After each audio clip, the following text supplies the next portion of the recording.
es la tabla de salvación, pues proporcionaba a Egipto agua para el cultivo de las cosechas, lo que propició el florecimiento de la civilización a lo largo de todo el valle del Nilo.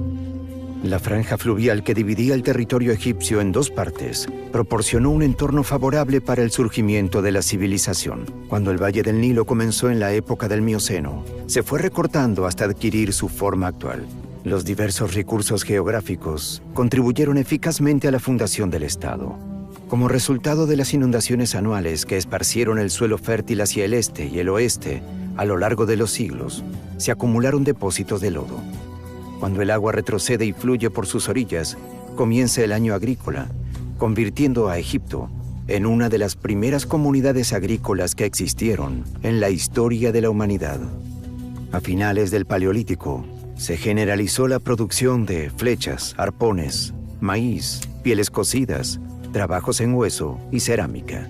Por otra parte, las pruebas de carbono 14 sirvieron a los investigadores para demostrar que se cosechó maíz en un silo neolítico situado en las afueras de Fayum, 4600 y 4250 a.C. Más tarde, la gente construyó chozas y cabañas de cañas y barro sólido y sembró maíz en el suelo lodoso de las ciénagas del Nilo. El antiguo Egipto estaba dividido en dos territorios, el Alto Egipto y el Bajo Egipto. El Bajo Egipto se encontraba al norte, donde el Nilo se extendía con sus diversas ramificaciones hasta formar el delta del Nilo. El Alto Egipto, extendido hasta Asuán, estaba al sur. Los dos reinos fueron unificados 3000 a.C. por el rey Narmer, pero cada uno conservó su regalía, el Hedjet o corona blanca para el Alto Egipto y el Deshret o corona roja para el Bajo Egipto. Como resultado, los faraones eran conocidos como los gobernantes de las dos tierras y llevaban la corona egipcia, una corona doble en la que cada mitad denotaba la soberanía de una tierra diferente.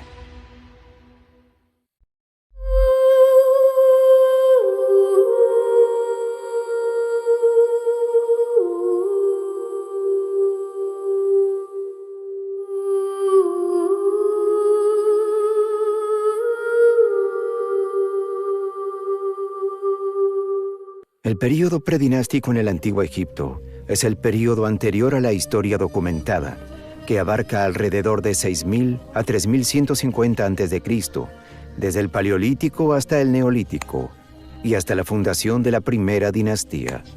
Aunque no existan registros escritos de este período, las excavaciones arqueológicas en Egipto han desenterrado objetos que transmiten el rastro de la historia cultural del valle del río Nilo. Se denomina período predinástico a las regiones o ciudades antiguas en las que se descubrieron estos artefactos, y no a las culturas que vivieron en ellas.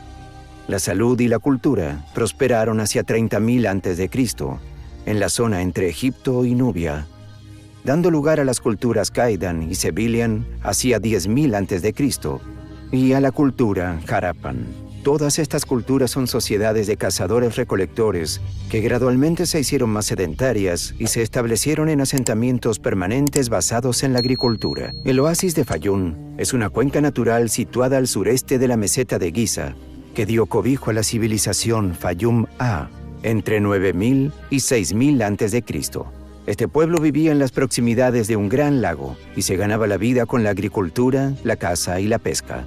Los habitantes de Fayum construyeron casas de caña con sótanos subterráneos para almacenar alimentos. Se domesticó ganado vacuno, ovino y caprino, y prosperaron la cestería y la alfarería. Los jefes tribales asumieron posiciones de poder que pudieron transmitir a la siguiente generación de una familia o unidad tribal. Las comunidades pasaron de ser tribus diminutas que viajaban juntas a grandes agrupaciones de tribus diversas que vivían siempre en la misma región. La cultura Fayuma dio lugar a la Merim de entre 5000 y 4000 a.C., que recibió su nombre de los artefactos descubiertos en el lugar de ese nombre, en el lado occidental del delta del Nilo. La mayoría de los egipcios eran agricultores, y la agricultura era la base de la economía del Egipto dinástico, y los agricultores dependían de las inundaciones anuales de verano para cultivar sus cosechas. Sabemos que los primeros agricultores egipcios eran cazadores-recolectores.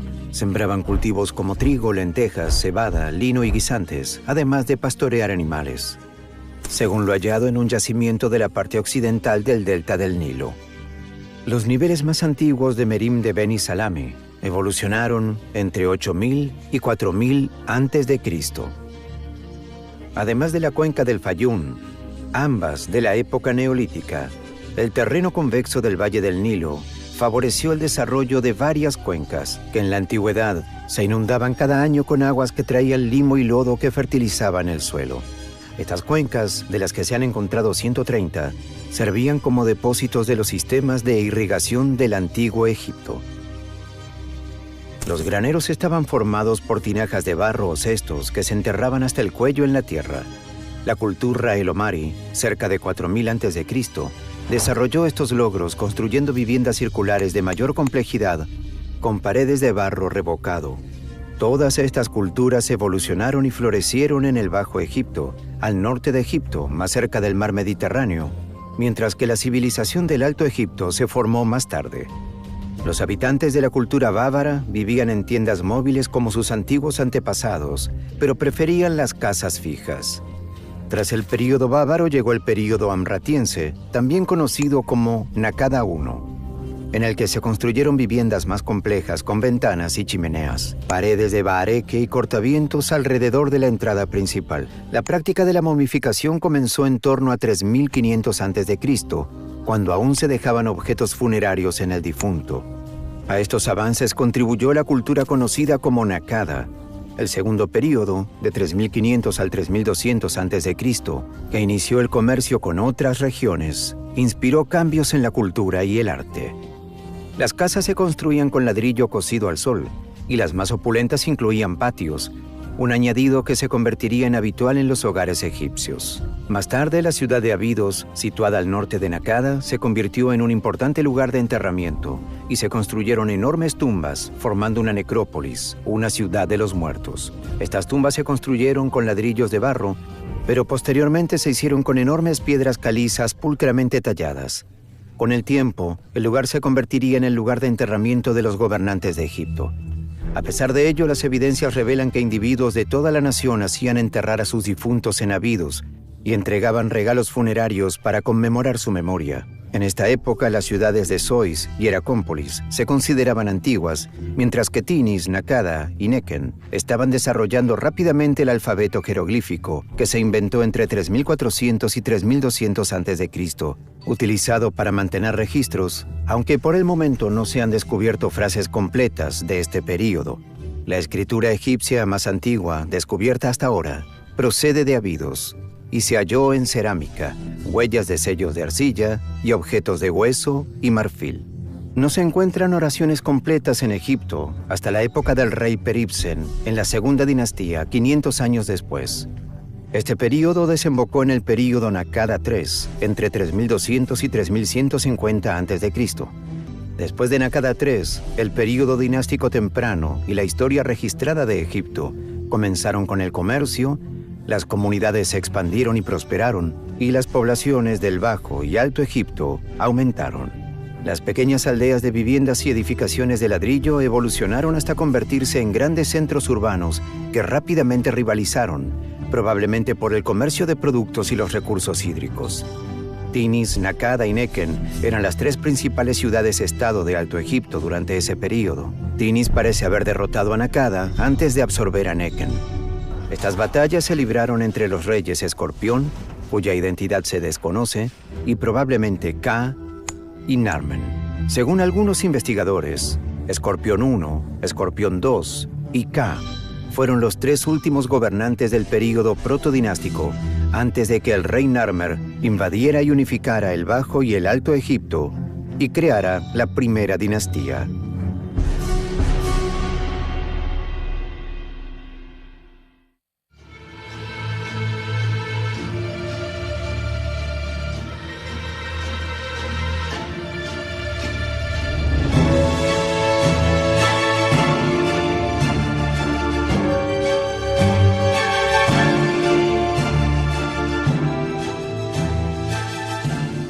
El período dinástico temprano en Egipto comenzó entre 3150 y 2613 a.C. Marca el inicio de la era histórica del país, en la que el Alto Egipto, al sur, y el Bajo Egipto, al norte, se unificaron como un solo país bajo una autoridad centralizada. Durante esa época comenzó el gobierno divino del monarca y surgió una cultura egipcia distinta que incluía el desarrollo de la escritura, las artes y las ciencias. Menes, el primer rey de Egipto, fue un gobernante del Alto Egipto, presumiblemente de Tinis o Hieracómpolis, que derrotó a las demás ciudades-estado de su entorno antes de conquistar el Bajo Egipto hacia 3150 a.C. Narmer se casó con la princesa Neitotep de Nakada en un acuerdo para mejorar los vínculos entre ambas ciudades. Emprendió operaciones militares en el Bajo Egipto para sofocar revueltas y expandir su territorio hacia Canaán y Nubia. Patrocinó grandes proyectos de construcción y la urbanización se desarrolló a lo largo de su reinado. Se supone que Horus, el hijo de Narmer, le sucedió en 3100 a.C., continuando la expansión militar de su padre e incrementando el comercio. Se interesó notablemente por la religión y el concepto del más allá, y fue bajo su reinado cuando se construyó la tumba de la mastaba. Horus fue sustituido por su hijo Dyer en 3050 a.C., que siguió los pasos de su padre. Su hijo Dyer, hacia 3000 a.C., se casó con la princesa Merneit y se considera que asumió el liderazgo de la nación tras su muerte. No se sabe con certeza si gobernó como regente de su hijo Den o como reina, pero su reinado destaca por ser la primera vez que se tiene constancia de una mujer gobernando en el Antiguo Egipto. Den, hacia 2990 a.C., está considerado como el mayor monarca de la primera dinastía y reinó durante 50 años. Su reputación como monarca eficiente se debió a sus avances económicos, sus conquistas militares y la estabilidad de su gobierno, como demuestran los costosos proyectos de construcción y las elaboradas obras de arte. Den es el primer monarca representado con las coronas del Alto y Bajo Egipto, lo que demuestra que gobernó una nación unificada. A Den le sucedieron otros dos monarcas, Adjib y más tarde Semerjet, ambos con duros reinados marcados por la insurgencia. La dinastía terminó con el reinado de Qua, durante el cual sus herederos lucharon por el trono y fueron derrotados por Etepsejemui, que estableció la segunda dinastía.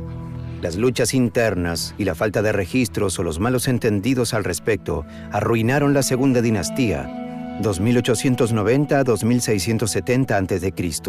Ninguno de los monarcas de la segunda dinastía tiene fechas fiables, y varios de los nombres de los reyes parecen ser repeticiones de gobernantes anteriores. Etepsejemui, que significa dos poderosos en paz, es un buen ejemplo de ello. Por su nombre podría parecer que llegó al poder tras someter a los príncipes que lucharon por el trono después de Qua, pero su nombre está inscrito en la entrada de la tumba de Qua, lo que implica que fue el gobernante responsable de enterrar a Qua, y ya tenía ese nombre antes de que estallara la guerra de sucesión. A Etepsejemui se le atribuye el mérito de haber traído la paz a Egipto tras su ascenso al trono, aunque fuera breve. La inestabilidad y la rebelión marcaron su reinado. Raneb, también conocido como Nebra, fue el primero en vincular su nombre al de los dioses y crear así un vínculo entre el monarca y lo divino. No existe una explicación razonable para la decisión de Sejemib. Los primeros estudiosos afirmaban que fue el primer monoteísta que declaró que Set era la única deidad. Pero las pruebas de la devoción de su reinado a varios dioses lo desmienten. Dado que su nombre solo se encuentra en el Alto Egipto, es posible que optara por aliarse con Set por motivos políticos para distinguirse de la religión de Horus del Bajo Egipto. Sea como fuere, se le considera un buen monarca porque el comercio, la economía, la práctica religiosa y las artes prosperaron durante su reinado. Peribsen fue sustituido por Kasekemwi, probablemente su hijo, que continuó los proyectos de construcción de su predecesor y se cree que volvió a poner las dos regiones de Egipto bajo control central, o al menos reforzó la unificación. Sus obras más famosas incluyen las estatuas de Hieracómpolis y Abidos, así como su papel como padre del faraón Djoser.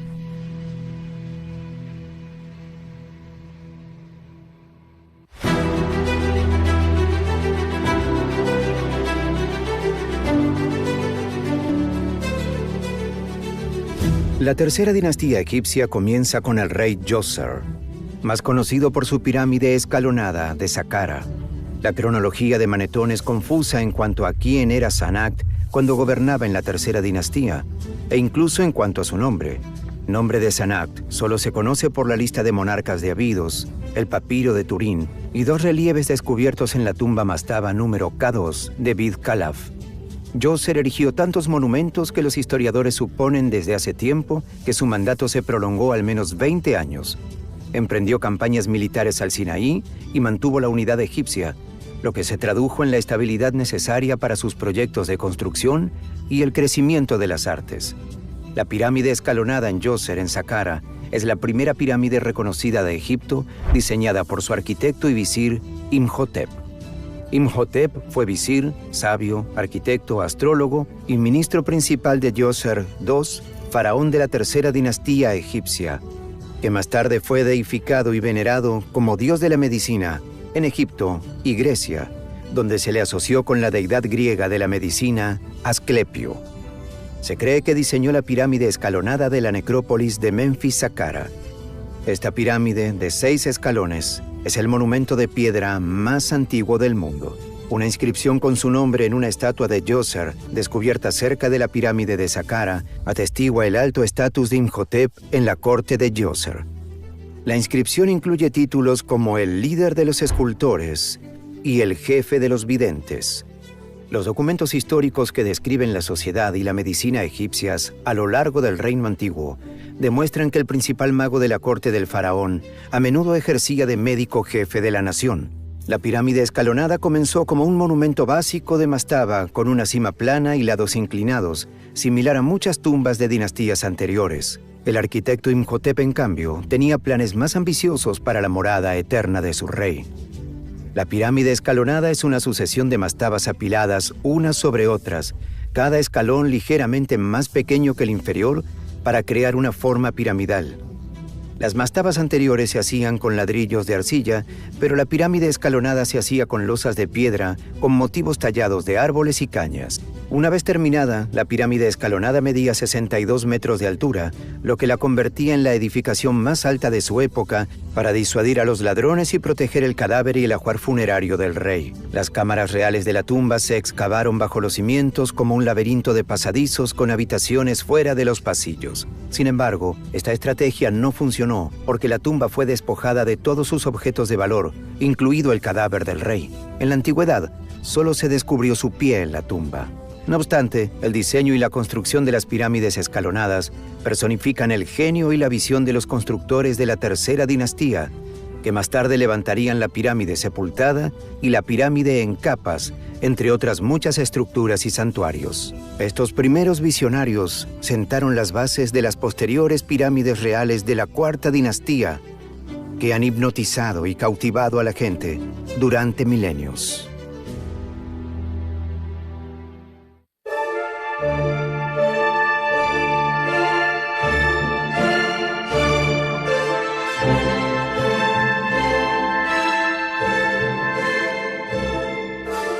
El reino antiguo de Egipto también se conoce como la era de las pirámides o la era de los constructores de pirámides, porque contiene la gran cuarta dinastía, durante la cual el rey Seneferu dominó el arte de la construcción de pirámides, y las pirámides de Giza se construyeron bajo los reinados de Khufu, Khafre y Menkaura.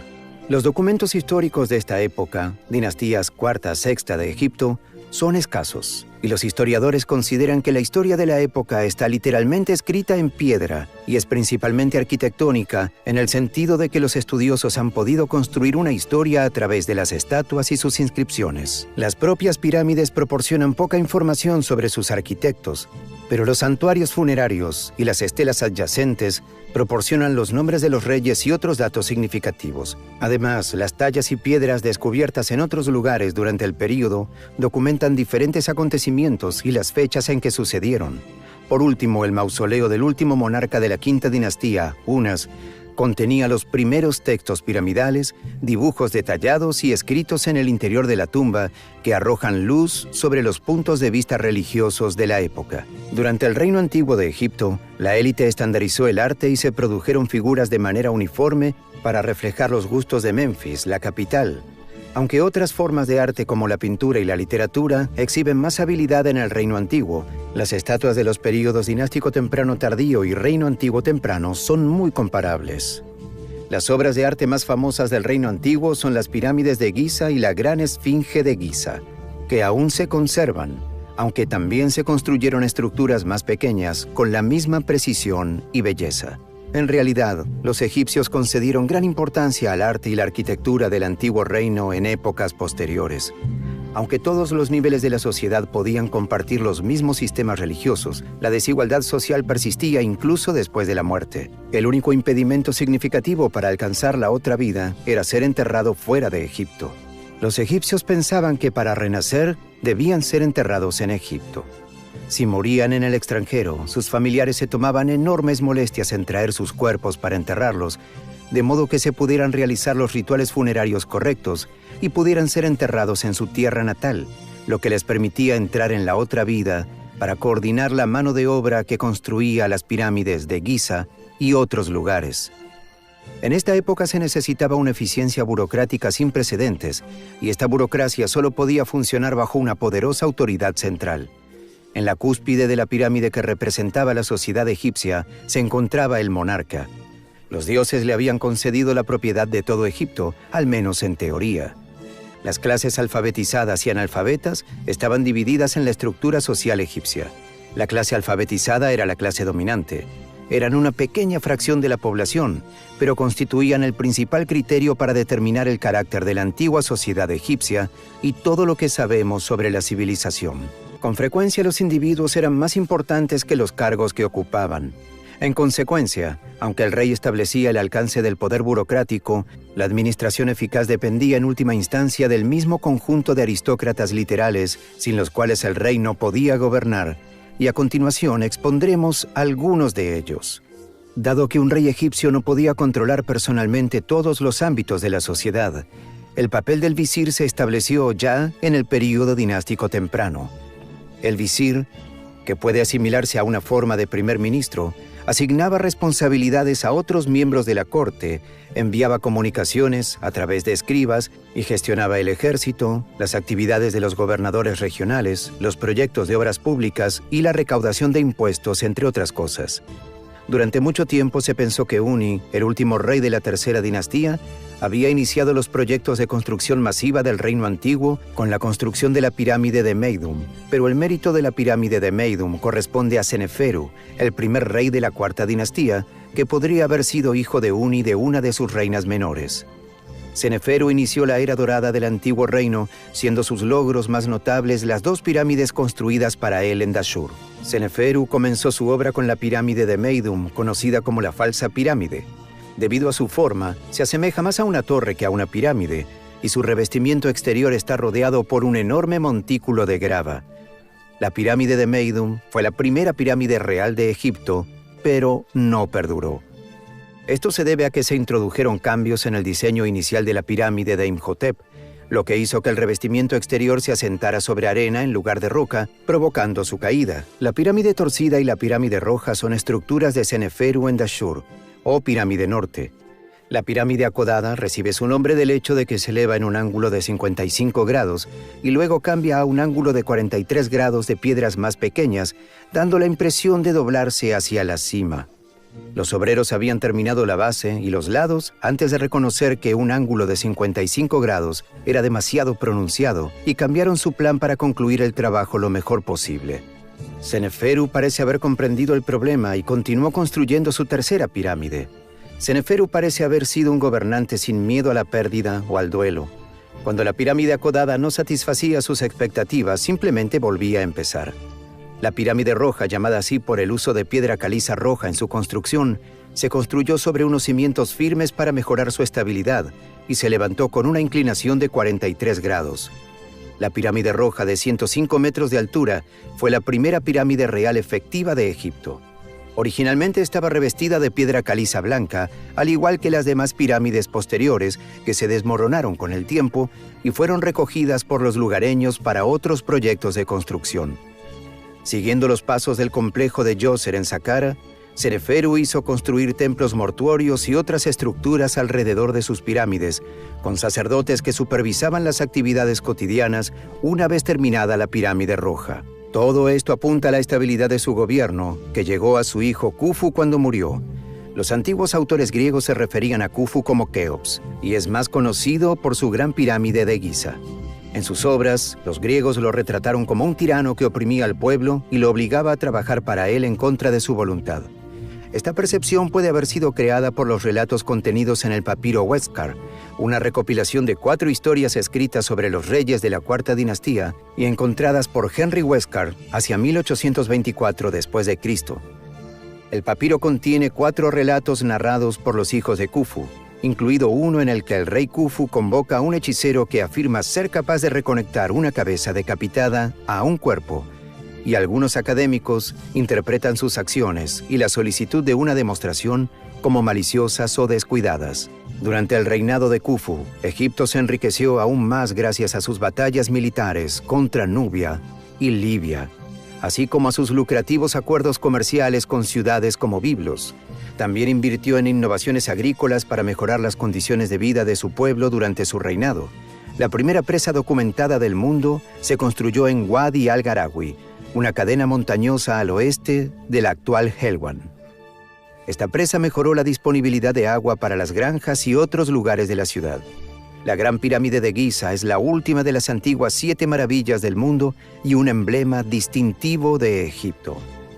Está situada en la meseta de Giza, cerca de la moderna ciudad de El Cairo, y se construyó a lo largo de 20 años durante el gobierno de Khufu.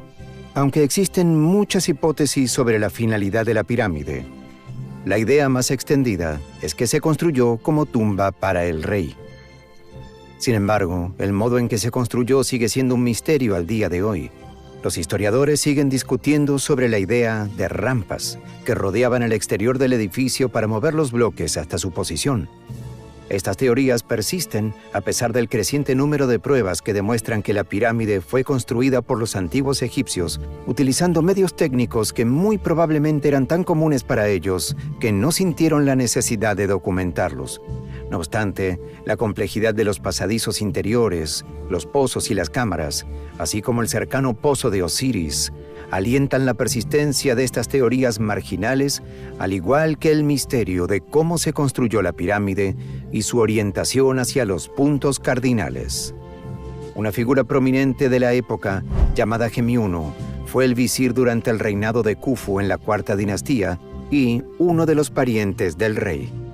Se encargó de construir su gran pirámide y de vigilar sus obras, y fue enterrado cerca de la pirámide de Khufu. Los trabajos de construcción de la pirámide fueron realizados por obreros expertos y no cualificados contratados por el Estado para el trabajo. Estos empleados se ofrecían para saldar una deuda, realizaban un servicio comunitario o recibían una remuneración por su tiempo. La crecida anual del río Nilo era importante para la supervivencia de los egipcios, ya que distribuía la rica tierra de la ribera para todas las tierras de cultivo de las orillas. Sin embargo, también hacía imposible cultivar esas tierras durante las inundaciones. Durante estos tiempos, el gobierno suministraba trabajo para las granjas mediante la construcción de grandes monumentos. Estos eran los individuos que realizaban el verdadero trabajo físico de mover piedras, elevar obeliscos, construir templos y levantar las pirámides que siguen asombrando y motivando a la gente hoy en día. Khufu fue reemplazado por un miembro de la familia fuera de la línea legal, llamado Diedefra. Tras su muerte, Diedefra era hijo de Khufu, pero no parecía ser su heredero designado. Algunos eruditos creen que Diedefra construyó la gran esfinge de Giza, mientras que otros creen que la construyó Khafre, su hermano y sucesor. La esfinge es el monumento monolítico más grande del mundo y muestra el torso yacente de un león con la cabeza y el rostro de un rey. Históricamente, el rostro de este rey se ha identificado con el de Khafre, pero Dobrev y otros creen que es el de Khufru. Parece haber sido construida por Khafre porque está exactamente alineada con su complejo piramidal, y el rostro de la esfinge se parece más al de Khafre que al de Khufu. La pirámide de Khafre es la segunda más grande de Giza, y su complejo es casi tan grande como el de su padre. Poco se sabe de su gobierno. Según los textos egipcios, continuó la política y el modelo de gobierno de su padre, concentrando el poder en manos de sus familiares más cercanos y ejerciendo un estricto control sobre las políticas y las leyes. Tras el fallecimiento de Khafre, la sucesión volvió a interrumpirse temporalmente cuando Baca, hijo de Diedefra, ocupó el trono. Ni siquiera gobernó un año antes de que Menkaura, el hijo de Khafre, tomara el relevo como monarca. Tanto los escritos griegos como los egipcios elogiaban a Menkaura. Menkaura, al igual que su padre y su abuelo antes que él, comenzó la construcción de la pirámide de Giza y su complejo de santuarios. La pirámide y el complejo de Menkaura son más pequeños que los otros dos, lo que representa un avance significativo en la historia del reino antiguo y una de las causas de su colapso. Los recursos necesarios para construir la Gran Pirámide ya no eran accesibles durante el período de Menkaura, pero este hizo todo lo posible por establecer una residencia eterna a la altura de la reina de su padre y de su abuelo. Fuendre, hijo de Menkaura y sucesor designado, pereció mientras se construía esta pirámide, alternando la sucesión dinástica, y Menkaura murió antes de que se terminara el complejo piramidal. A pesar de reinar durante 30 años, no pudo terminar la obra de sus predecesores, lo que muchos historiadores atribuyen a la escasez de recursos que disponía. Shepseskaf, sucesor de Menkaura, terminó la estructura en Giza, pero fue enterrado en una mastaba relativamente modesta en Saqqara. Como ya se ha dicho, los monarcas destinaban inmensos recursos a sus estructuras y edificios funerarios, pero estos templos y santuarios estaban cada vez más bajo la autoridad de los sacerdotes que lo gestionaban, y no del rey. Aunque la meseta de Giza es ahora un antiguo barrido de arena en las afueras de El Cairo, era una ciudad de difuntos habitada por vivos, quienes la cuidaban en tiempos de Menkaura. En Giza había casas sacerdotales, santuarios, alojamientos para trabajadores, tiendas, fábricas, cervecerías y todas las comodidades de una pequeña metrópoli. La vida civil en el antiguo Egipto era muy activa. La clase social más baja estaba formada por campesinos que no eran propietarios de la tierra en la que trabajaban, ni de las casas en las que residían. El monarca, los miembros de la corte, los nomarcas y los sacerdotes eran los dueños de la tierra. Para empezar el día, los campesinos decían, «Déjanos trabajar para la nobleza». Los campesinos eran prácticamente siempre agricultores, independientemente de qué otro oficio practicaran. Cultivaban y recogían sus cosechas, dando la mayor parte al terrateniente y quedándose con una parte para ellos. La mayoría tenía jardines privados que las damas mantenían mientras los hombres trabajaban en el campo. El estrato más bajo de la sociedad creaba los artículos utilizados en el comercio, lo que permitía sobrevivir al conjunto de la civilización. Estos campesinos también formaron parte de la mano de obra que construyó las pirámides y otros monumentos de Egipto. Cuando las riberas del Nilo se desbordaban, la agricultura se hacía difícil y los hombres y mujeres se ponían a trabajar en los proyectos del rey. Este trabajo siempre fue recompensado y no hay pruebas literarias o físicas que apoyen la afirmación de que ninguno de los principales monumentos se construyera con mano de obra esclava. El trabajo de construcción de monumentos como la pirámide y los complejos funerarios asociados, los templos y los obeliscos proporcionaban al campesinado la única posibilidad de ascender. Los pintores y grabadores cualificados en particular estaban muy solicitados en Egipto y se les pagaba más que a los trabajadores no cualificados, que se limitaban a transportar piedras para la construcción. Los campesinos también podían elevar su estatus aprendiendo un oficio y produciendo los jarrones, cuencos, platos y otras cerámicas que la gente necesitaba. Los carpinteros cualificados podían hacer fortuna fabricando mesas, escritorios, sillas, camas y baúles, mientras que los pintores eran necesarios para decorar viviendas, castillos, tumbas y monumentos de la alta clase. Los cerveceros también gozaban de gran prestigio, y en ocasiones las cervecerías estaban controladas por mujeres. Al parecer eran mujeres las que se encargaban de su funcionamiento en los primeros tiempos de la historia egipcia. La cerveza era la bebida más popular en el antiguo Egipto, y se utilizaba comúnmente como una especie de recompensa 3 veces al día. Los trabajadores de la meseta de Giza recibían una ración de cerveza. Se decía que la deidad Osiris proporcionaba la bebida al pueblo y las fábricas de cerveza eran supervisadas por la diosa Tenenet. Los matrimonios eran más laicos que religiosos. En el antiguo Egipto los padres planificaban la mayoría de las bodas de cualquier clase. Las niñas solían casarse a los 12 años y los niños a los 15. A menudo se prometían hijos reales a monarcas extranjeros como bebés para sellar tratados. La vida de los antiguos egipcios no era todo trabajo. encontraron mucho tiempo para divertirse participando en juegos de mesa deportivos y otras actividades como el hockey, el balonmano, el tiro con arco, la natación, el juego de la soga, la gimnasia, el remo y un deporte conocido como justa náutica, que era una batalla naval que se jugaba en pequeñas embarcaciones en el río Nilo, en la que un jugador intentaba derribar al otro de su barco mientras el segundo miembro del equipo maniobraba la embarcación. Todos fueron deportes del Antiguo Egipto. Los festivales del Antiguo Egipto eran individualmente distintos por derecho propio, dependiendo de la naturaleza de la ocasión, pero todos tenían algo en común: la bebida y el banquete. La dieta egipcia consistía principalmente en cereales, trigo y verduras. La carne era increíblemente cara y solo la realeza podía permitírsela. La cuarta dinastía terminó con el breve reinado de Shepseskaf y la quinta comenzó con muchas menos esperanzas. La quinta dinastía es conocida como la dinastía del Rey Sol porque muchos de sus títulos contienen el nombre de la deidad Ra, normalmente dado como Re. Los tres primeros de estos gobernantes, Userkaf, Saure y Kakai, serían más tarde conmemorados como elegidos divinamente en el relato del papiro Huescar, el nacimiento de los reyes. La dinastía comienza con el rey Userkaf, pero una dama llamada Kenkaos, muy probablemente hija de Menkaura, aparece de forma destacada en los textos egipcios como madre de dos reyes del Alto y Bajo Egipto, aunque no está claro quiénes fueron esos monarcas. Su monumento es la cuarta pirámide de Giza y fue una persona importante. No se sabe mucho sobre ella. Userkaf es conocido por su trabajo en el Templo del Sol y Abusir. Esta estructura representa una divergencia significativa de la posición del monarca a principios de la cuarta dinastía y el principio del fin de Giza como necrópolis del rey. La deidad solar Ra es ahora venerada directamente por el pueblo a través del sacerdocio y la posición del rey como principal representante del dios se vio reducida. El hijo de Userkaf, Saura, le sustituyó y construyó su complejo funerario en Abusir, cerca del Templo del Sol.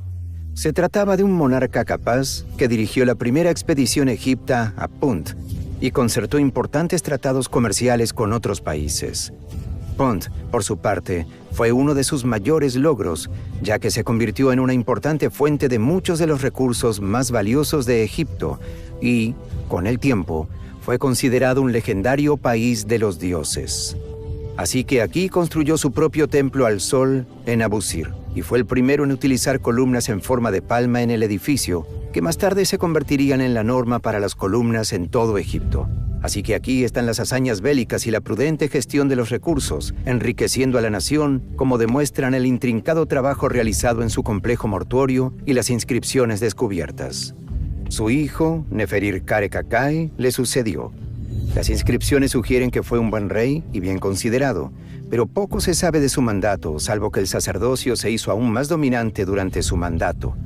Su hijo, Neferefre, le sucedió, pero murió joven, posiblemente alrededor de los 20 años. Le sucedió el rey Shepseskare. Le sucede Niusera Ini, y los sacerdotes de Ra adquieren aún más autoridad.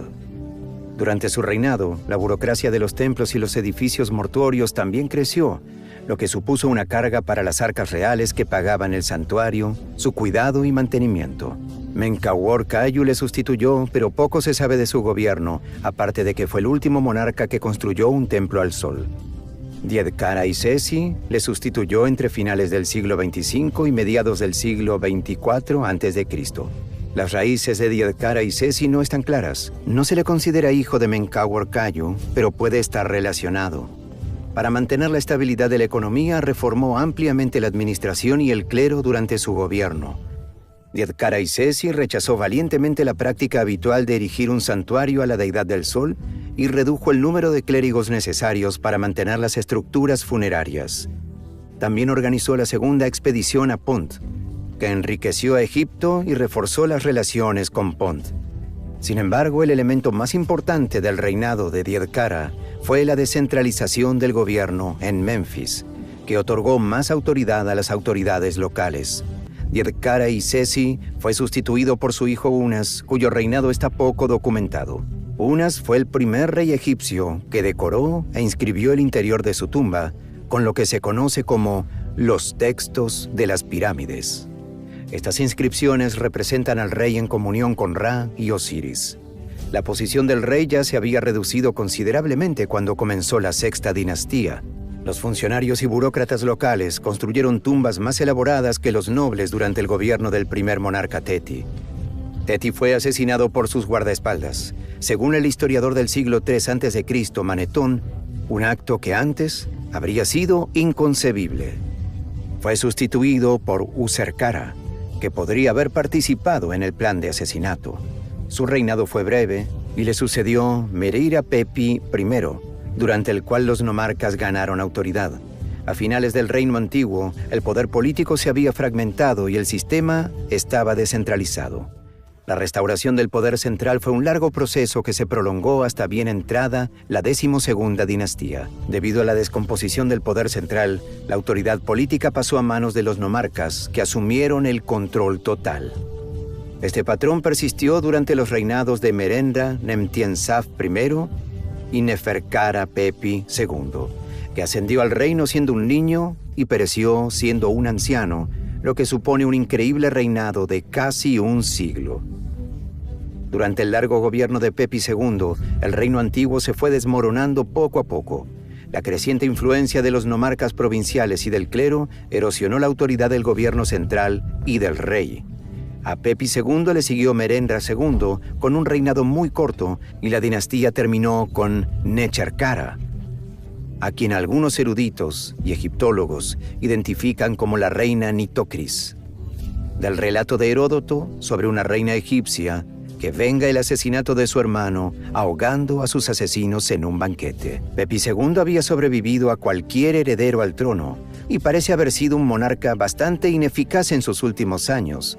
Cuando la sequía causó hambruna en el país, no había una autoridad central eficaz para reaccionar ante ella. El rey antiguo terminó con la sexta dinastía porque ningún gobernante poderoso ascendió al trono para guiar al pueblo. Las autoridades locales se centraron en sus zonas y carecieron de medios y motivación para ayudar al resto de la nación. A medida que se extinguía la sexta dinastía, Egipto descendía gradualmente hacia el primer período intermedio.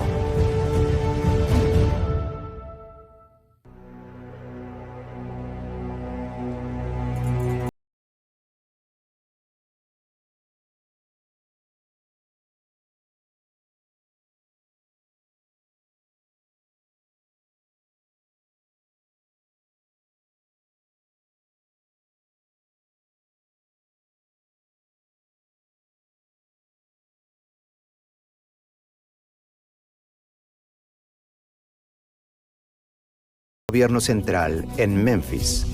Las grandes estructuras del reino antiguo, a escala de las pirámides de Giza, dejaron de construirse en el primer período intermedio porque no existía un soberano central fuerte que las ordenara y pagara, ni una administración que coordinara la numerosa mano de obra. La imagen cultural que se desprende del estudio de los datos históricos no avala una época caótica y oscura, sino un modelo social y político diferente al anterior. Hay algunas pruebas históricas que avalan la afirmación de agitación y desorden que se deriva de la ausencia de un gobierno central único y poderoso. Las distintas regiones del país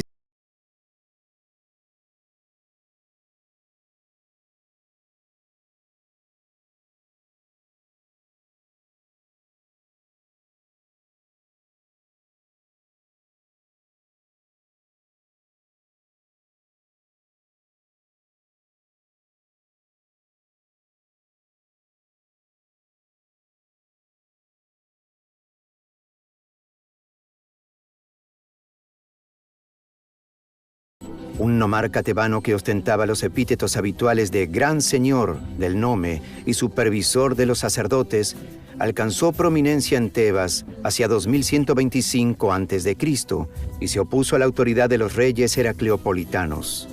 Intef I instauró la 11ª dinastía egipcia e impulsó la unidad del país. Durante el Reino Medio, fue conocido como Intef el Poderoso y se erigió un monumento en su honor en el templo de Karnak. Y este fue el camino que condujo al inicio de una nueva era, que fue el Reino Medio.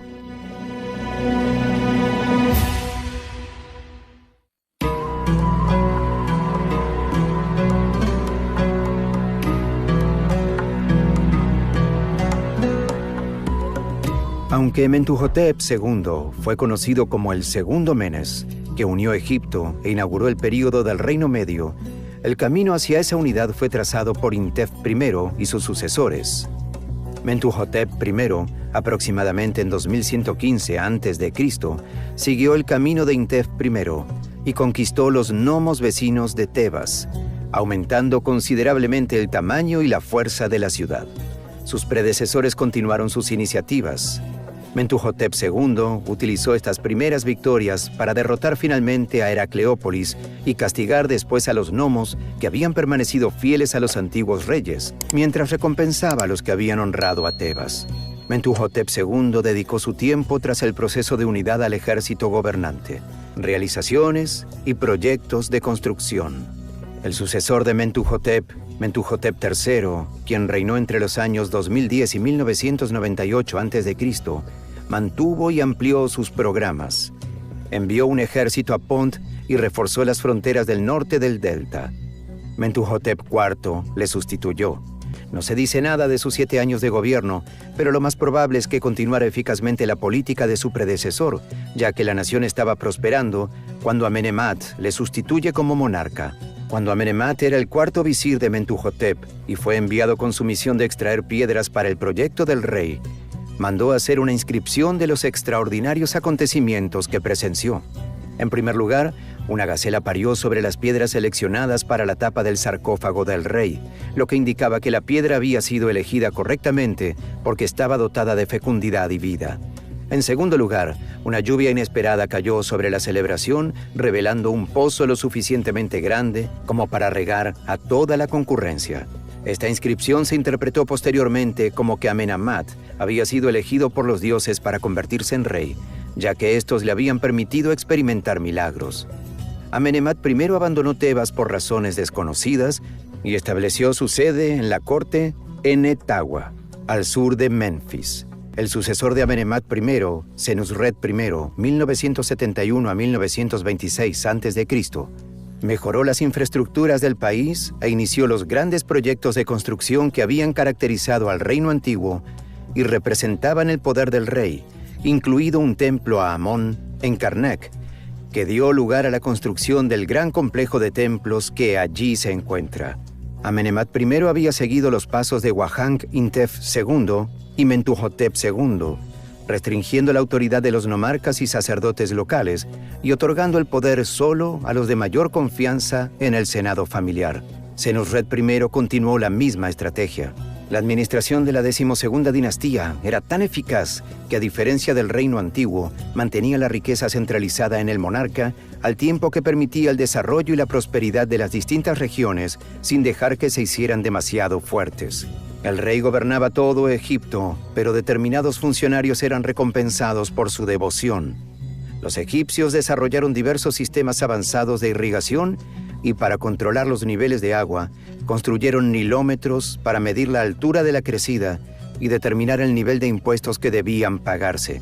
Se excavaron canales para suministrar agua a distintas zonas. Cuando Senusret II decidió convertir la zona de Fayún en un centro agrícola, desarrolló un sistema de riego específico con un dique que transportaba el agua desde el lago Moeris, lo que se tradujo en la prosperidad de los cultivos de la zona.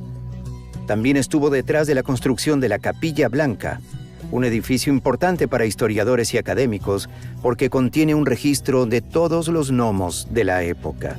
A Senusret I le sucedió Amenemhat II, 1929 al 1985 a.C., que pudo haber gobernado junto a él.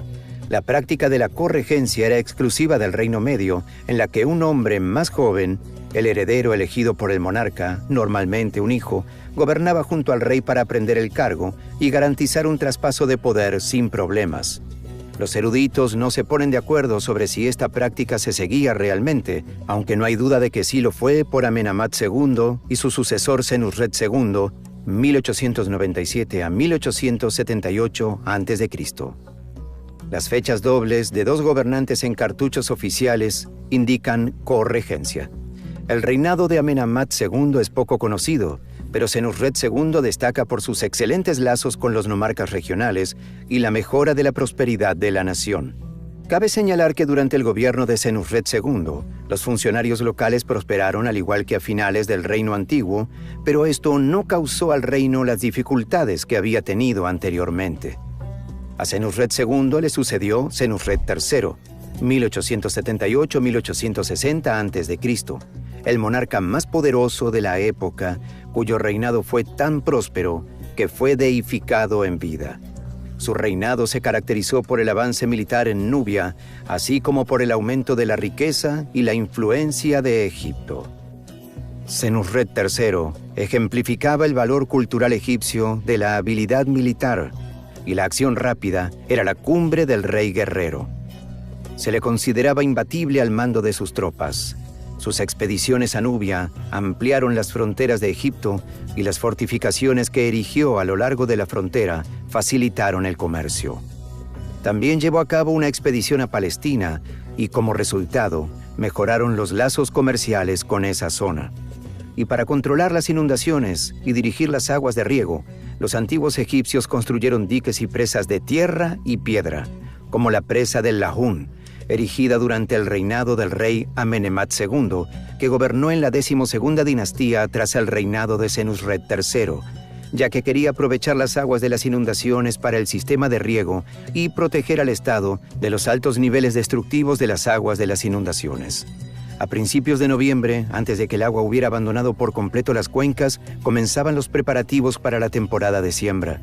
Antes de preparar los campos para la siembra, se reparaban o desbrozaban las instalaciones de riego y se reevaluaban las líneas de propiedad. Y como los antiguos egipcios eran conocidos por documentar cada detalle de su vida cotidiana, hemos visto el proceso de cultivo y cosecha del grano representado con gran detalle en varias pinturas de tumbas.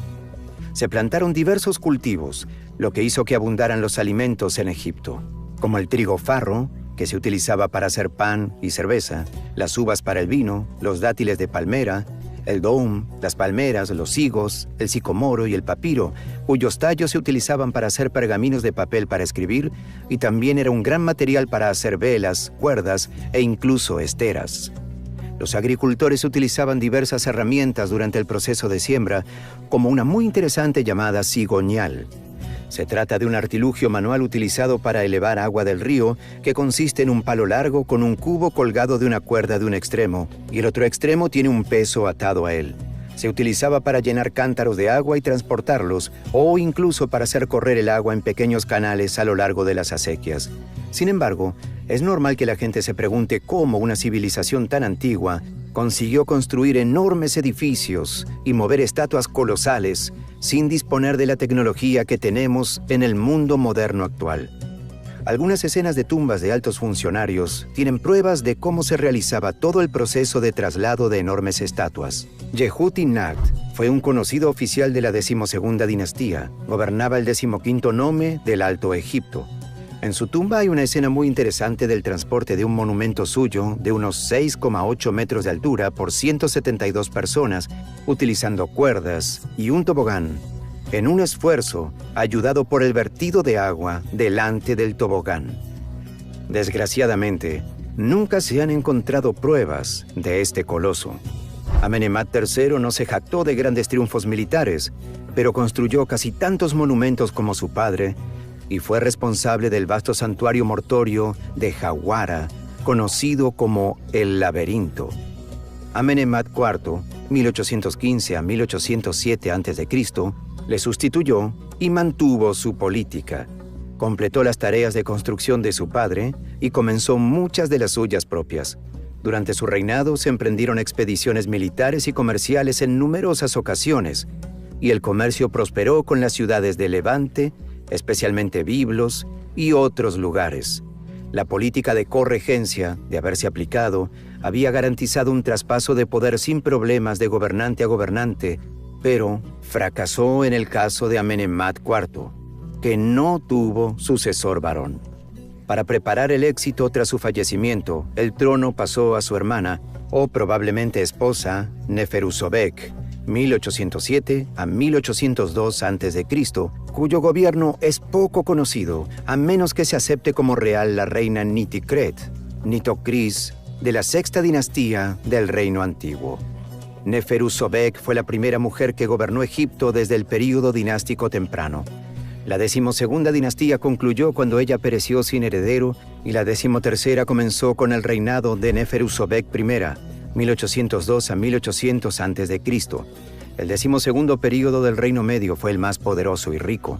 La 13ª dinastía recibiría las riquezas y las políticas, pero sería incapaz de darles un buen uso. Al parecer, la 13ª dinastía mantuvo las políticas de los monarcas de la 12ª dinastía y mantuvo unida a la nación, pero ninguno de ellos tuvo el poder personal de los reyes anteriores. Según documentos incompletos, el Bajo Egipto empezó a desarrollar sus grupos políticos.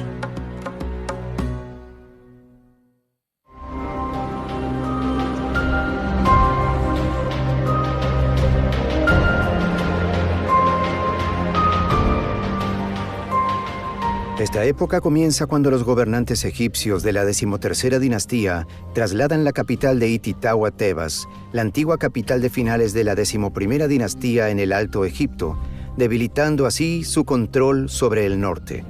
Amenemhat I, 1991 a 1962 a.C., estableció el minúsculo asentamiento de Avaris en el extremo norte a principios de la 12ª dinastía, que se convirtió en un centro de comercio con fácil acceso al mar y a las rutas por carretera hacia el Sinaí y la zona de Palestina durante la 13ª dinastía. El comercio efectivo y la inmigración trajeron a Avaris un aumento de población semita que finalmente se hizo lo bastante rica y poderosa como para ejercer el poder gubernamental en la nación. Estos individuos eran conocidos por los egipcios como Hekakasut o Ixos. El nombre de los Ixos sigue sin estar claro. Se han propuesto muchas hipótesis, incluida la posibilidad de que fueran refugiados que escapaban de la invasión aria de Asia. La hipótesis de la invasión nórdica ha sido desacreditada, al igual que la afirmación de que los egipcios se referían a ellos como asiáticos, pero esta era una palabra utilizada para designar a cualquiera que se encontrara más allá de la frontera oriental del país, desde el Levante hasta Mesopotamia, a finales de la 13ª dinastía. El monarca egipcio dejó de abastecer las fortificaciones fronterizas situadas en Nubia y no se estacionaron allí más soldados.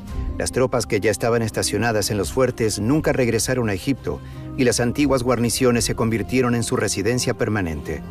Estas tropas servían de intermediarios comerciales entre la ciudad egipcia de Tebas y el reino de Kush. A medida que la 13ª dinastía descuidaba los asuntos del sur, al igual que hacía en el norte, el reino de Kush se convirtió en una potencia centralizada con capital en Kerma. Algunas de las antiguas fortificaciones egipcias a lo largo de la frontera fueron destruidas en algún momento, presumiblemente durante un asalto, aunque esto no está claro. Lo que es evidente es que a medida que el gobierno egipcio y Tebas desatendieron la influencia de Kush en el sur, el poder de Kush aumentó y la frontera se hizo más flexible. Las tropas que se habían quedado atrás ya no consideraban su deber proteger contra las invasiones y se habían aclimatado más al papel de comerciantes que al de militares. A estas alturas, los monarcas documentados para la última parte de las dinastías 13 y 16 no son egipcios, o al menos no tienen nombres egipcios y se consideran gobernantes Ixos. Su cronología es confusa, y algunos nombres solo se conocen por objetos ceremoniales, mientras que otros solo se conocen por fragmentos de listas de reyes, lo que dificulta su datación. Los Ixos lograron el dominio económico del delta oriental y luego avanzaron hacia el norte, negociando tratados y forjando contratos con varios nomarcas, gobernadores de otros distritos y del Bajo Egipto, hasta que conquistaron una cantidad considerable de territorio y pudieron ejercer su autoridad política una vez establecidos en Avaris. Los Ixos elevaron a egipcios a puestos de poder. Adoptaron costumbres y atuendos egipcios y absorbieron el culto a las divinidades egipcias en sus propias creencias y ceremonias. Los monarcas Ixos establecieron la 15ª dinastía de Egipto, pero una vez desalojados, los tebanos invasores destruyeron todo rastro de los Ixos. En Egipto solo se conoce el nombre de unos pocos gobernantes Ixos, gracias a las ruinas e inscripciones y otros textos descubiertos en Avaris y otros lugares, entre ellos el más conocido, Apepi. Apepi también era conocido como Apophis y tenía un nombre egipcio relacionado con la serpiente gigante Apophis o Apep, la némesis del dios del sol, Ra. Al mismo tiempo que los Ixos adquirían importancia en el norte de Egipto, Los nubios se alzaban con el poder en el sur. La 13ª dinastía de los reinos medios, al igual que la del Bajo Egipto, había olvidado prestar atención a su frontera meridional. Tebas siguió siendo la capital del Alto Egipto, pero en lugar de dominar toda la nación, quedó encajonada entre los hicsos en el norte y los nubios en el sur. Según Manetón, Apepi de los Hicsos escribió al rey tebano Sequenenra Taá, 1580 a.C., «Elimina el estanque de los hipopótamos al este de la ciudad, pues me impide dormir día y noche». Lo más probable es que el mensaje se refiera a la práctica tebana de la caza del hipopótamo, que habría resultado insultante para los hicsos, que adoraban al Set e incluían al hipopótamo en sus observaciones religiosas. Tao, en lugar de acceder a la petición, lo consideró un desafío a su autonomía y marchó sobre Avaris. Su momia indica que fue asesinado en batalla, y esto, junto con los acontecimientos que siguen, revela que los tebanos fueron vencidos en esta lucha. El hijo de Tao, Kamose, hizo suya la causa, lamentándose amargamente en una inscripción por tener que pagar impuestos a los asiáticos y tratar con forasteros al norte y al sur de él y de su reino. Lanzó un gran ataque contra los hicsos, destruyendo a Avaris. Según la narrativa, Kamose cuenta que su ataque fue tan rápido y temible que dejó estériles a las mujeres hicas y que destruyó la ciudad hasta los cimientos tras la matanza. Este relato parece exagerado, ya que los hicsos mantuvieron el control del Bajo Egipto 3 años después de la invasión de Kamose, y Avaris siguió siendo el baluarte de los hicsos. A Kamose le sucedió su hermano Amosis, quien, según las inscripciones, expulsó a los hicsos de Egipto y destruyó su metrópoli de Avaris. Estos acontecimientos se describen en las inscripciones de la tumba de otro hombre, Amosis, hijo de Ebana, un soldado que luchó a las órdenes del rey Amosis, que describe la devastación de Avaris y la retirada de los hicsos restantes a Sharuhen y la región de Palestina. Amosis sitió esta ciudad durante 6 años hasta que los hicsos huyeron de nuevo, esta vez a Siria, aunque se desconoce qué fue de ellos después. Amosis no solo estableció la 18ª dinastía, sino que también inició el nuevo reino de Egipto, la era del Imperio egipcio.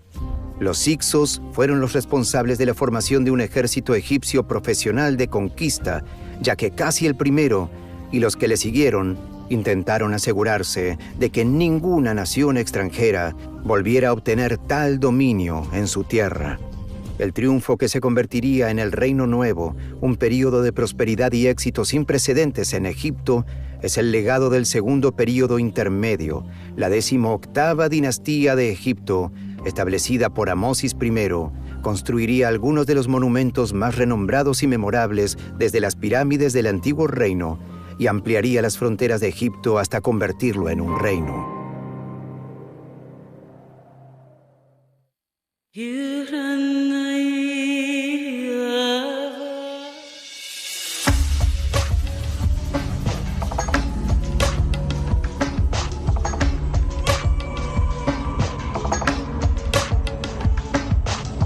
Amosis I se dio cuenta de que los hicsos habían podido establecerse con tanta seguridad porque monarcas egipcios anteriores se lo habían permitido. En consecuencia, optó por establecer zonas protegidas alrededor de las fronteras de Egipto y fortificar asentamientos abandonados en lugares estratégicos para proteger a la nación. La batalla de Amosis I contra los hicsos le puso a él y a sus tropas en contacto con las zonas de Palestina y Siria, donde continuó sus operaciones al tiempo que realizaba excursiones militares hacia el sur contra el reino de Kush y Nubia. Cuando murió había protegido a la nación y consolidado su autoridad, dejando una situación política y económica estable a su sustituto, Amenhotep I, 1541 a 1520 a.C. Las inscripciones muestran que Amenhotep I siguió la política de su padre y se inspiró en él como monarca guerrero, pero lo más probable es que solo dirigiera batallas en Nubia. No se tiene constancia de que realizara expediciones a Palestina o Siria, pero es posible que lo hiciera porque esas zonas permanecieron seguras durante su reinado y el de sus sucesores. Tutmosis I, 1520 a 1492 a.C., le sustituyó e inmediatamente inició guerras para ampliar el alcance de Egipto.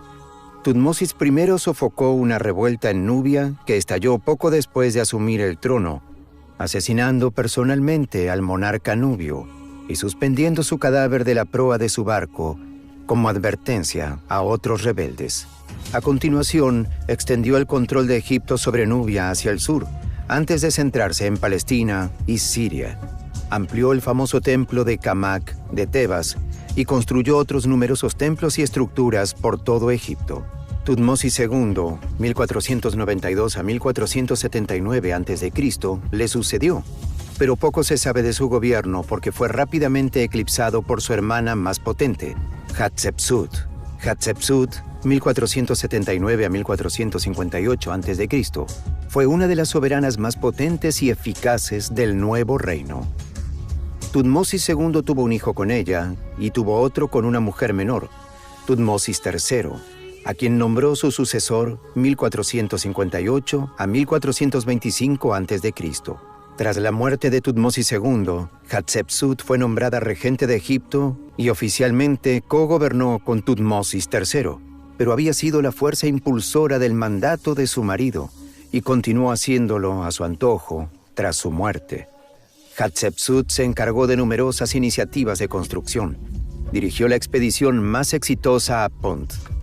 Añadió sus obras al templo de Karnak y gobernó en armonía con Nubia al sur. Sus obras fueron tan bellas y numerosas que los faraones posteriores reclamaron su propiedad. Pudieron hacerlo porque el nombre de Hatshepsut fue tomado de todas sus estructuras, incluyendo su magnífico complejo en Deir el-Bahari, cerca del año 1458 a.C. En cuanto a los obeliscos que se erigían en los distintos templos, eran símbolos del dios Sol, y se pueden encontrar muchos de ellos en todo el mundo, ya sean auténticos egipcios o modernos, imitando los antiguos obeliscos egipcios. El proceso de tallar uno no es una paradoja, ya que existe uno inacabado situado en las canteras de granito y Asuán. Hatshepsut encargó su construcción, probablemente para acompañar a lo que se conoció como el obelisco de Letrán, que originalmente estaba en Karnak, pero más tarde fue llevado al palacio de Letrán en Roma. Tutmosis III heredó un país rico y seguro en 1458 a.C. y no perdió tiempo en mejorarlo. Tutmosis III establece el imperio egipcio, que sostendría a sus descendientes. Derrotó a los países vecinos y expandió el dominio de Egipto más allá de lo que nunca antes había estado, utilizando el carro de guerra adquirido a los hicsos, armamento de bronce y mejores estrategias. A lo largo de 20 años, dirigió al menos 17 campañas militares distintas, sometiendo reinos desde Libia hasta Siria y extendiendo la autoridad de Egipto en el sur desde la región en torno a Bujen hasta Kirguistán. A la muerte de Hatshepsut, Tutmosis III ascendió al poder. Creyéndole débil e inexperto, el rey de la ciudad siria de Kadesh instigó una revuelta en la provincia egipcia de Canaán, que rápidamente recabó el apoyo de otros lugares con el objetivo de destronar a Egipto. Esta coalición se reunió en la ciudad de Megido. Tutmosis III marchó con su ejército desde Tebas hasta Megido, en el norte de Canaán, eligiendo prudentemente un paso estrecho desde la ciudad de Aruna en lugar de las rutas más anchas y fáciles hacia la ciudad, y sorprendió a sus enemigos entrando en el valle por detrás de sus posiciones defensivas y expulsándolos del campo en todo momento. Tutmosis III tuvo que asediar la ciudad para apoderarse de ella. Chaneni, que era comandante y escriba militar de Tutmosis III, acompañó naturalmente a su monarca en la guerra para sofocar la rebelión y escribió un acta describiendo la lucha. Tutmosis III quedó tan prendado del relato de Chaneni que hizo escribir partes del mismo en las paredes del gran templo de Amón en Karnak y, en menor medida, en otros lugares.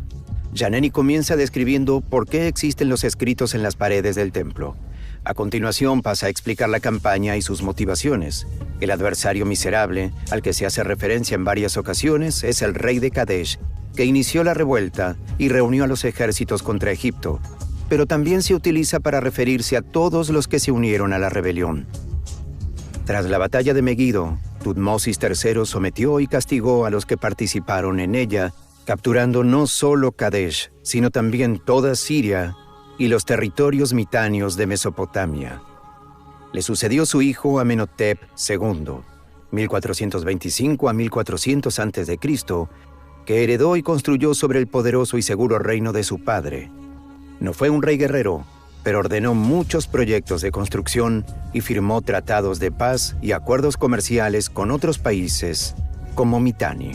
Tutmosis IV, 1400 a 1390 a.C., su sustituto, continuó sus programas, basándose en las lecturas de su famosa Estela del Sueño, que narra la historia de su llegada al reino. Tutmosis IV es considerado un usurpador, aunque es hijo legal de Amenhotep II. Es más conocido como el rey que reconstruyó la Gran Pirámide de Giza. Le sigue Amenhotep III, 1386 a 1353 a.C., considerado uno de los gobernantes más eficaces y poderosos de Egipto. Amenhotep III reinó Egipto en una época en la que se encontraba en su cúspide artística, política y fiscal. Su reinado fue uno de los más opulentos de la historia egipcia, y a menudo utilizó sus riquezas para persuadir a otras naciones de que hicieran lo que él deseaba. Mantuvo la estabilidad de la nación, amplió sus fronteras y se dedicó a las artes y las iniciativas de construcción. Muchas de las estructuras más impresionantes de Egipto datan de su reinado. Sin embargo, durante su reinado, los sacerdotes de Amón empezaron a adquirir cada vez más fortuna. Poseían más propiedades que el monarca y las utilizaban para enriquecerse aún más. Amenhotep III intentó contener su creciente influencia aliándose con Atón, una deidad menor simbolizada por un disco solar. Parece que creía que la autoridad del faraón, tras el culto a Atón, elevaría el estatus de esos sacerdotes por encima de los de Amón. Su plan fracasó, pero elevó a la deidad a Atón, que desempeñaría un papel importante en el gobierno del hijo y sucesor de Amenhotep. Amenofis IV, también conocido como Akenatón, fue un faraón egipcio famoso por instaurar el monoteísmo y desterrar a los antiguos dioses. Su reinado se conoció como el período de Amarniense, porque la capital se trasladó de Tebas a la actual Amarna.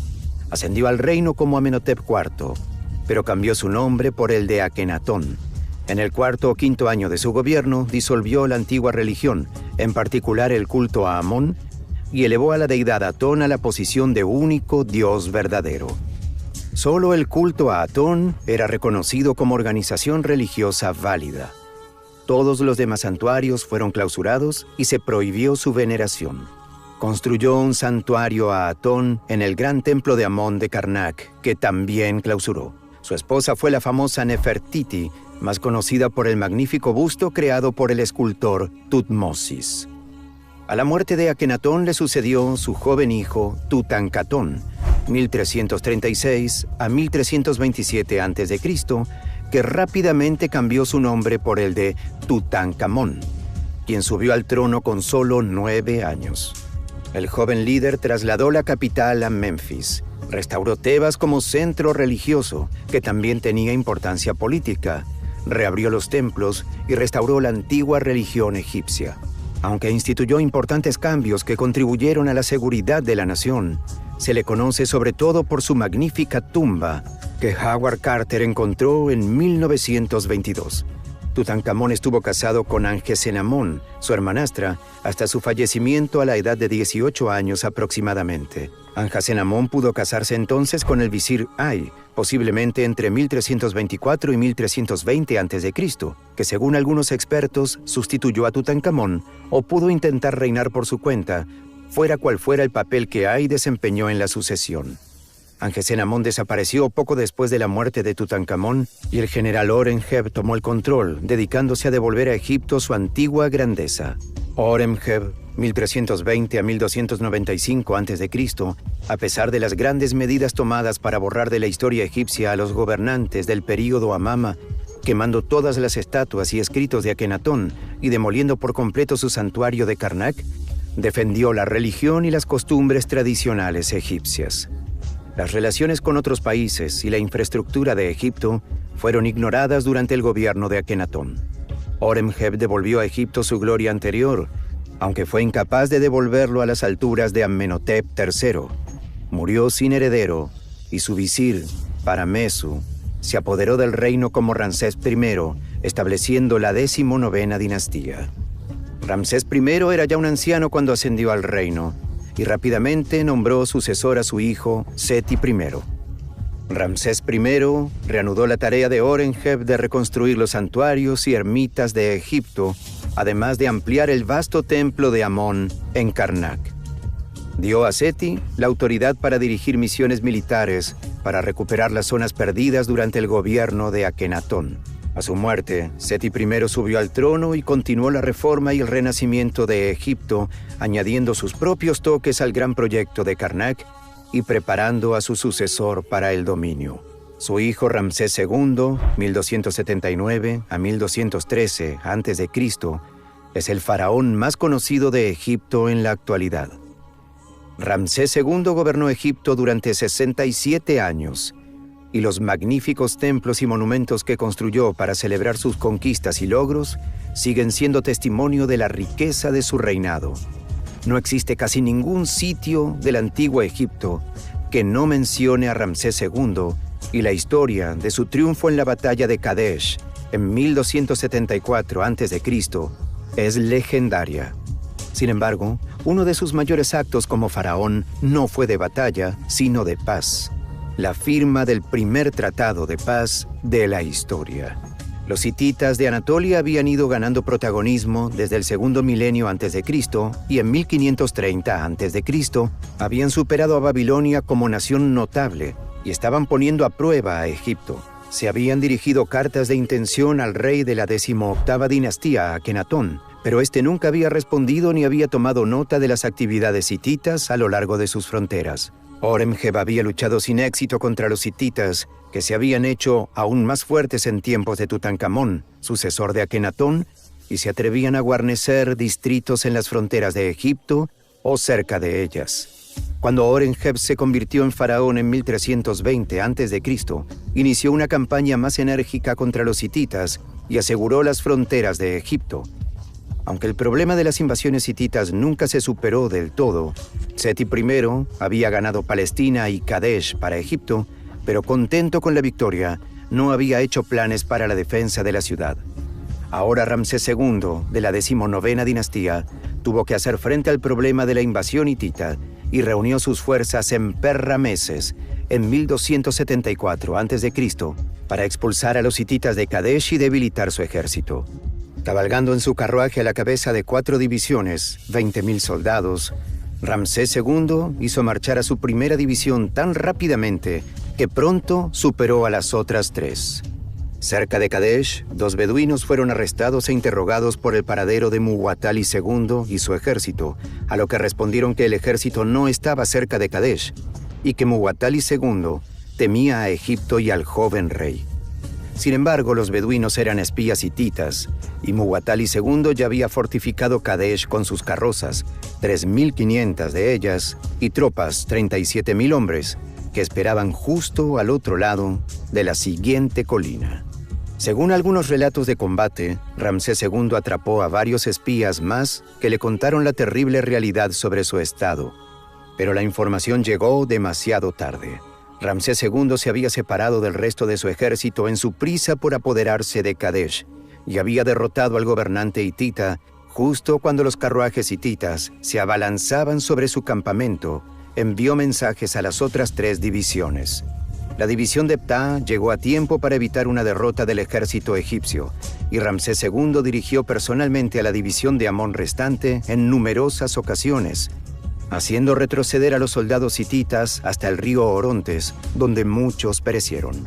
Muwatalli II solo marchó desde las murallas de Kadesh para atrapar a las fuerzas de Ramsés II entre su ejército junto al río y su avance, pero por razones inexplicables optó por quedarse en la ciudad y nunca comprometió a sus hombres de reserva a luchar. Ramsés II declaró un gran triunfo en Kadesh e hizo que un escriba registrara su relato del maravilloso combate. La versión de Muwatalli II difería significativamente, sobre todo en la reivindicación de Kadesh como una victoria hitita, mientras que Ramsés II no capturó a la ciudad, sí quebró al ejército hitita en el campo de batalla, y aunque Muwatalli II mantuvo la posesión de Kadesh, no destruyó a los egipcios como había pretendido. Meremta era el 12º hijo de Ramsés II y no su sucesor designado. Solo se convirtió en faraón porque todos sus hermanos habían perecido durante el largo gobierno de su padre. Meremta pronto adoptó la imagen de monarca guerrero de su padre, derrotando a los libios en combate y repeliendo un ataque de los pueblos del mar. La descripción de sus hazañas incluye el conocido estilo Meremta, que contiene la primera referencia a los israelitas como tribu, que llega hasta la dinastía 20. Ramsés III fue el último rey poderoso del nuevo reino. Después de que Horemheb restaurara la antigua fe, la autoridad de los sacerdotes de Amón creció constantemente, restando ingresos e influencia a la monarquía. A lo largo de la época ramésida de la dinastía 20, la situación empeoró. La amenaza de los pueblos aumentaba notablemente, lo que obligó a Ramsés II a declararles la guerra. Se desconoce la nacionalidad de los pueblos del mar, porque los únicos registros de sus actividades proceden de fuentes egipcias que solo los describen en términos de batalla, como el registro de la estela de Tanis, que dice en parte: vinieron del mar en sus naves de guerra y nadie pudo hacerles frente. Esto es característico de las alusiones egipcias a estos enigmáticos invasores. Ramsés II, su hijo y sucesor Meremta, y Ramsés III son los tres grandes faraones que relatan sus luchas y triunfos contra los pueblos del mar. Todos ellos se adjudicaron grandes victorias sobre sus oponentes, y sus inscripciones incluyen la documentación más extensa sobre los pueblos del mar. En tiempos del faraón Ramsés III, los pueblos del mar invadieron y destruyeron el centro de comercio egipcio de Kadesh e intentaron invadir Egipto de nuevo. Comenzaron sus operaciones con rápidos ataques a lo largo de la costa antes de avanzar hacia el delta. En 1180 a.C., Ramsés III los sometió, pero volvieron con fuerza. Ramsés III conocía las luchas de sus predecesores con estos pueblos y lo violentos que eran. Decidió no enfrentarse a ellos y empleó tácticas de guerrilla como plan.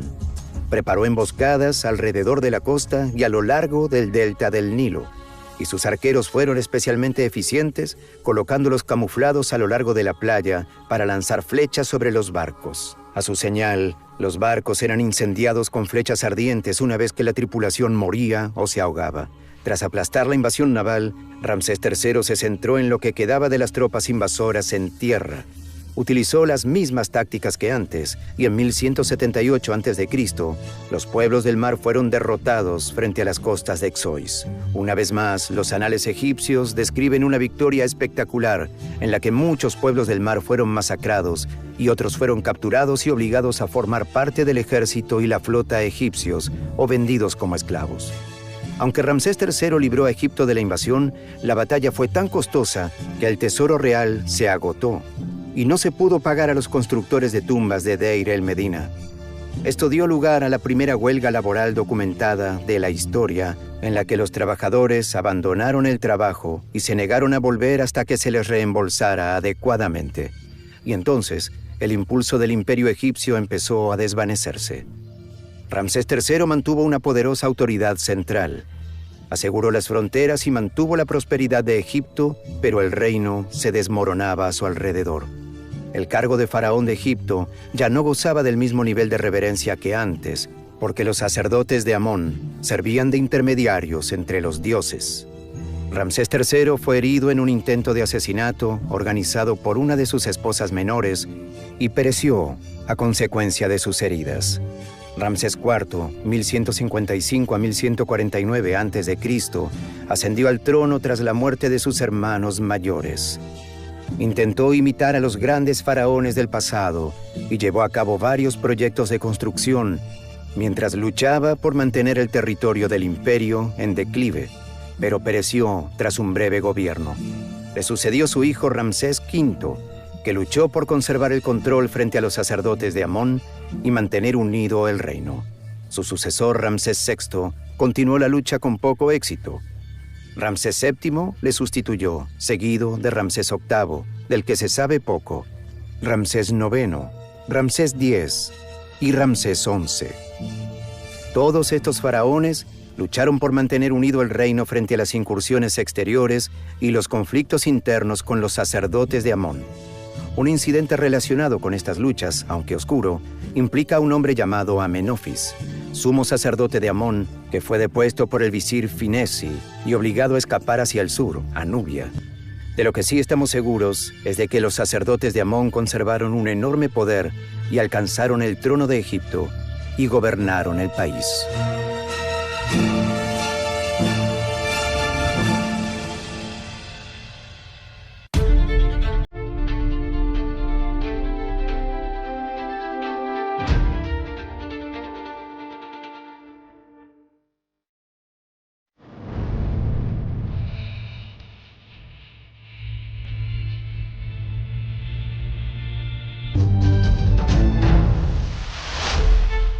Esméndes, 1077 a 1051 a.C., gobernante del Bajo Egipto que gobernó desde Tanis, enterró a Ramsés XI.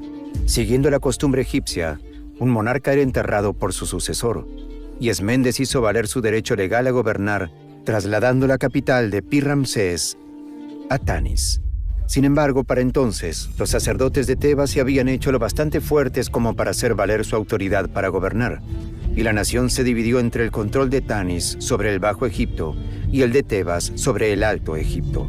Contrariamente a la creencia popular, esta división no desembocó en un conflicto civil ni en luchas internas. Esméndes era lo bastante fuerte como para hacerse notar, pero solo controlaba el Bajo Egipto y no gran parte de él.